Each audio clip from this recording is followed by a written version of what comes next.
So, everyone's going on about prices again. It's time for my opinion, I think.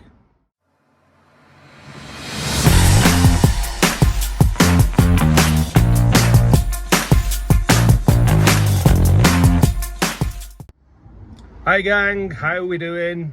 Andy P back, yet again, boring you with all this shit.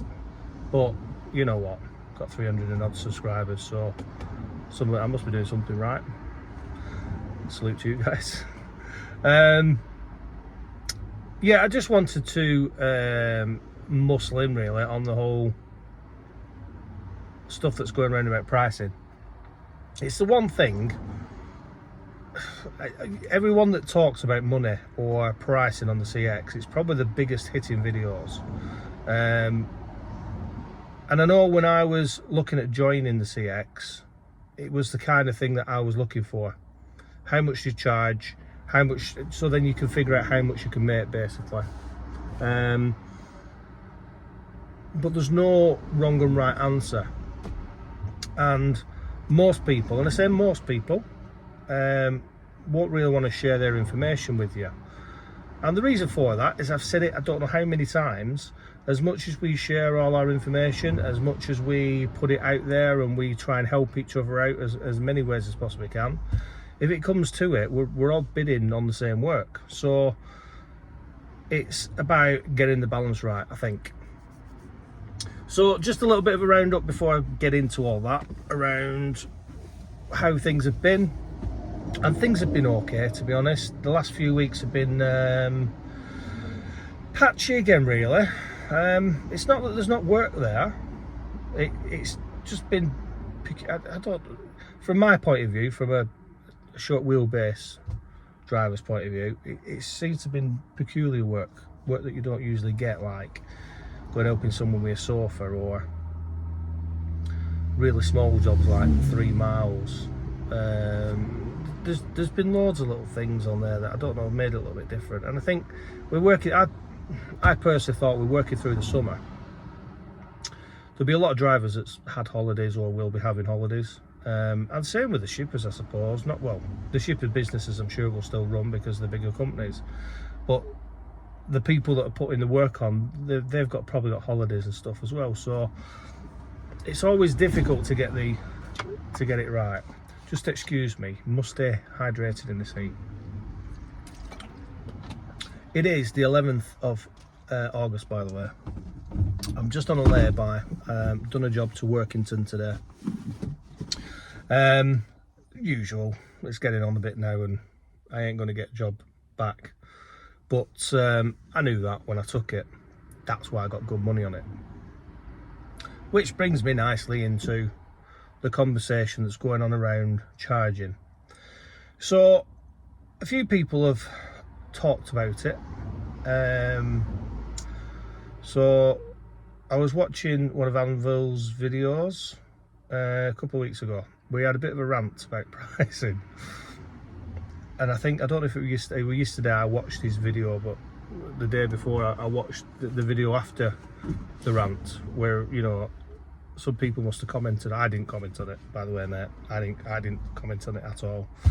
I think people have said, well, you know, if we're charging, you know, we're talking about a small van, £1 a mile minimum, and people were going to him and basically saying, listen, if I charge that, I'm not going to get work. And fair play to him, he's come back and he said, listen, fair enough, you know, I'm relatively new to it, it's my opinion, blah blah blah. So listen, top video, by the way, because it does highlight what we need to do. No one disagrees that we shouldn't be charging from small van £1 a mile, but I am a little bit with the other guys. I think excuse me, I think it is possible to get £1 a mile for a small van, and short wheelbase and other vans, and more money besides, but I think it's circumstantial. I think it is circumstantial. So on the back of watching his video, I went and watched Pete's, and Pete had said he'd not done one for about 3 years around pricing. And originally on that video, I think it started at a small wheelbase van should be charging 65 pence. a mile. So, and the reason why I'm using short, I mean, I'm a short wheelbase, but the reason why I'm using small van is because it's the first one, isn't it, really? And it's just easier. If you got that base amount, then you can work it out from there. And he said it was 65p a mile, so that's 3 years ago. So he tried to get some information, and he rung some shippers, and he spoke to some people, and surprise, surprise, some of the people just didn't want to give him the information. And he were a bit unsure why, but shippers will keep the cards close to the chest. Of course they will, because they don't want us to know what they're really earning. Bearing in mind they make a decent profit off us, basically. We're doing the job, we're doing all the hard work, we're doing the driving, we're putting in the hours, we're using the fuel, where they get a booking off a customer and press a few buttons on a computer and off it goes. No one's in doubt about that. Listen, they've got to make the money. But they didn't really want to say. So he asked one of the guys that he knows, people in the office that he works for or who he works with, not quite sure the situation, and they give a price of roughly about 20 pence more per job. So for a small van, you're then looking at 85 pence. Now, he got pelters as well by people saying, if I charge that, I'm not going to get work, blah, blah, blah. And I get it. I understand. I get it. But Pete's not far off with that. If that shipper's willing to pay 85 pence per mile for a small van, then you're not far off. And I don't think it's far off. £1 a mile, I think too high. 85 pence closer to the bone. Now, I think it's circumstantial. I think it's got a lot to do where you are, and what competition's in the area, what the circumstances are in regards to you're setting off for the day or you're trying to get back, or there's loads of different factors that can go into this pricing, and it does affect how you should be pricing. Now, I am obviously Manchester area, and I think I'm right in saying, when I have a look on the map from my house in the bubble around us, including me, I think there's 103 vans available. Yeah. Now, there's a lot of work comes out of Manchester and around Manchester. There is enough work for all of us. Now, if it's the work you want and the jobs that you want and where you want to go, that's a different story. But there is work available. I run a short wheelbase, and I have my pricing strategy, which I've tweaked and learnt over the time. I mean, for example, when I first started off, which we're approaching 12 months now, I'd not, I know this sounds really stupid, I'd not figured out small van, short wheelbase van. I didn't spot that on there for the first few days, and then I realised that it's different prices for different things. So listen, my boob, I sorted it out. But my pricing structure is based upon a short wheelbase van job and small van. Now, if I am doing a small van job, my price that I charge is higher than probably the average small van driver. So I'm the top end, and the reason I'm top end is because I am running a short wheelbase. My short wheelbase price though is competitive to everyone else, I believe.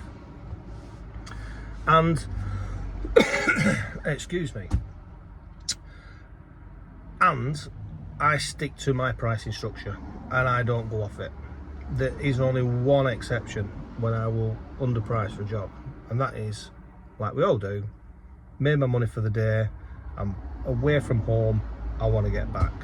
So for example, I'm on my way back from Workington now. I'm not going to get a job. It's like, what, 4 o'clock? I'm not going to get a job.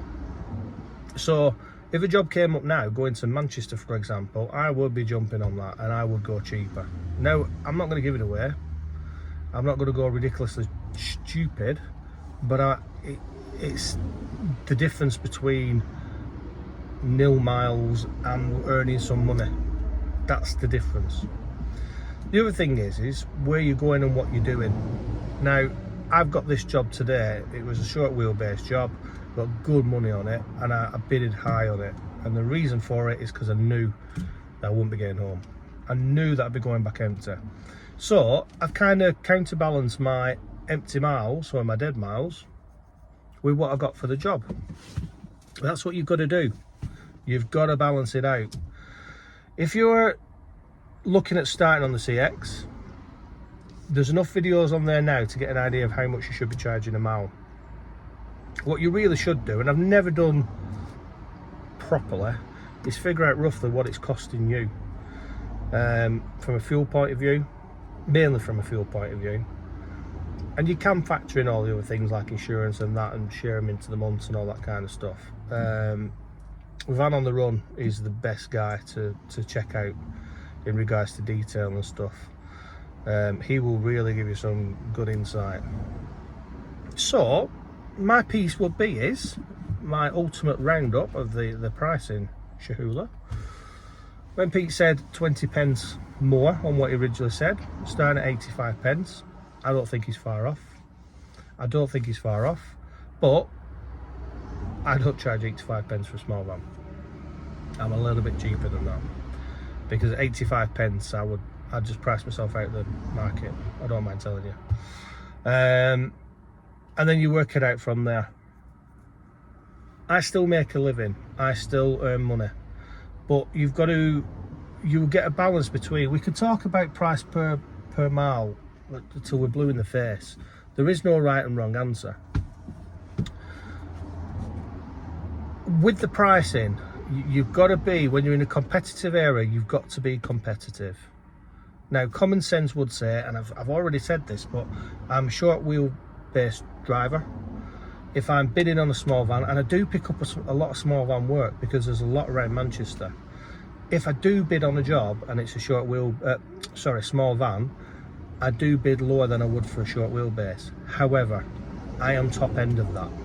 I am top end of to work it. If I'm doing a small van job and it's going into the God knows where, or it's going to take me, what should take an hour takes 3 hours to do, for example, I will add more money onto it. If I'm doing a short wheelbase job, I have my pricing structure. Like this job today, I knew I was going to get stuck, and you will learn them places. There's still places I don't know, but there's quite a few, like Barrow, Workington, them kind of areas. You're always going to get stuck. Newcastle's one that's not brilliant. Even Scotland, if you go to like Edinburgh or Glasgow, it can be a bit tricky getting out. But you will learn that. That's what you'll learn. For you guys that are obviously watching the video that are already drivers, you know all this anyway, but it's just the nature of the beast. You've got to price it as you see the job. And this is where, oh God, I'm praising you today, Anvil, aren't I? This is where I do like what Anvil's saying. There's a couple of things he's talked about recently, which is shippers trying to knock you down. Don't let them knock you down. There is one shipper that Anvil has talked about, and we all know who it is, who tries to knock you down virtually every single job. A little tip with them: overprice it. So then, you know what, if they try to knock you down, you can get it for the price that you want. Just saying. But it's a bidding platform. Realistically, they have got a right, but they've no right to be trying to knock you down, have they? You bid a price to get that job. If they're ringing you, then they want you to do that job, regardless of if you say I'll knock some off it or I won't knock some off it. So I'm on with you with that, mate. I think I absolutely think you should stick to your guns with it. But it's a hot potato. It really is a hot potato with pricing. It's difficult for me to, I think, talk about small van work because I don't run a small van job. I know around short wheelbase what I should be charging. That's why I'm top end. But it works for me. and you'll find your way with it. Everyone will find their way with it. Just make sure you're making a living. That's all I'll say. Make sure you're making a living. If you're going 65 pence a mile for a small van, forget it. Because there's no way you're making a living from that. I don't care who you are or what you say. That is ridiculously cheap.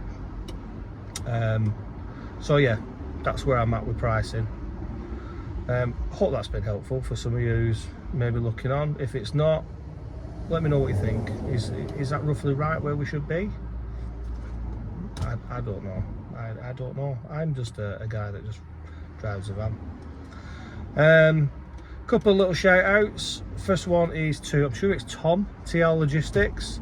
Saw a video of his yesterday. I've not seen him for months. I mean, like February, March. So it's nice to have you back, mate. Nice to have you back doing a video. Neil at Neptune. I know you've had a lot of van problems, mate, and I know you've very appreciative of everyone saying good luck and that, but you know what I mean. Put the videos out like you do, help people like you do, and everyone wants to make sure you're alright, buddy. So hope you get the old bilingual sorted out soon.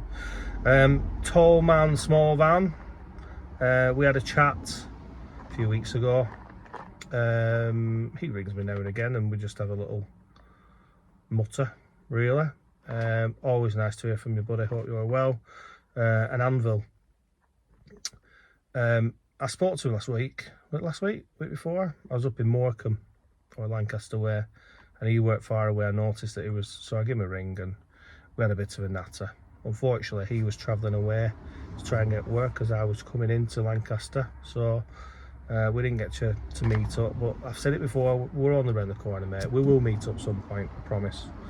Love it. And by the way, what's going on with you and Neptune? I mean, talk about bromance. You're putting like sexy pictures of him and on your channel. People, I tell you what, your channel's going to go in a different direction if you carry on like that, mate. It really is. You're going to be on one of the bloody porn sites or something, going like that. Neil's going to be famous and making money on more than YouTube, I tell you. And then just last thing before I go, I said I saw Pete's video on the pricing. I also watched his video on his Q&A, which I don't watch his Q&A often because sometimes I just find people talking about the same stuff. But I watched it on the back of the pricing, and someone put it to him that him and Big Beardy should get together and make a video. And he went, oh yeah, we could maybe make that happen. You know what? That'd be brilliant. So if either Pete or Big Beard is watching, I think you should make that happen, because I think that's something that everyone wants to see. More than anything, because I think you two are like the daddies looking after all your children. I know Big Beard has stopped doing videos now. He said in his last one, didn't he? You know, you can only do these for so long, I suppose. That's why I keep them down to a month, really. I try not to put too much content on, because there's only so much you can talk about. But yeah, I think if them two got together and just had a natter about stuff, I think that'd be fantastic. I really, really do. And then just keep safe, guys, in the weather. The weather is so warm. I mean, I've pulled up here and I switched the engine off and I've had to shut the window. You can probably hear all the cars going past anyway, but it is really, really warm, really warm. So just keep hydrated. Even if you have to pull over 3 or 4 or 5 times on your journey to have a pee by the roadside, just make sure you look after yourself, guys. And a little tip, keep some water with you. Now, touch wood, I've not had any issues with my engine. On Monday though, I was up this neck of the woods actually. I was up near Penrith, and I ended up going through a load of country roads, but like really narrow, tight country roads. And I thought to myself, the brakes don't seem right. What's that funny smell? So I pulled over and my brakes were steaming. So I had to just let them cool down a bit. And I think it's just because, and don't forget, Monday wasn't one of the hottest days as well. I think it's just because I was going round all these country roads and up and over and round corners and braking to let people pass. And I just think that they got a bit too warm. Just make sure you've got everything you need, guys, to look after yourself. And that's pretty much it, really, for another month. Listen, hope you like the video. It's the money thing's difficult. The money thing is difficult. If you're new to it, you'll find your own way.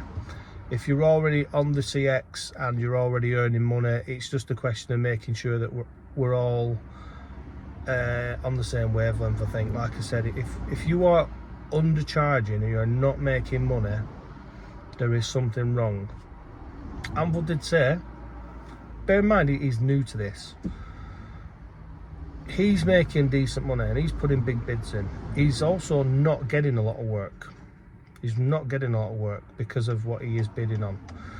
But he will get a reputation and he will get a standard behind him where people don't care about paying the money because they want him to do the job for him. And that's something else to bear in mind. Tom that did come back and do a video, he talks about feedback, how important it is. He didn't want to go into the money side of it. The feedback is massively important. I think I mentioned in my last video, I had a shipper ring me. I did a job for him and he said, I'll be honest with you, I've just been waiting for someone decent to put a bid in. He said, you weren't the cheapest. He went, but some of the other guys are putting bids in and they've got 20 feedback and 4 of them are negative. I just don't even know how that's possible, to be honest. But if they carry on like that, they won't last on the CX, will they? So anyway, right, gone on enough now. We're at 21 minutes. So with my little ads and with the start, you're going to be about 25 minutes. That's enough to look at me. So listen, take care everyone. Hope you're all okay. Keep safe out there. Look after each other. Everyone that's putting video out, love them. I watch every single one. Listen, we're all here to help each other out, aren't we? Take care, guys. Bye.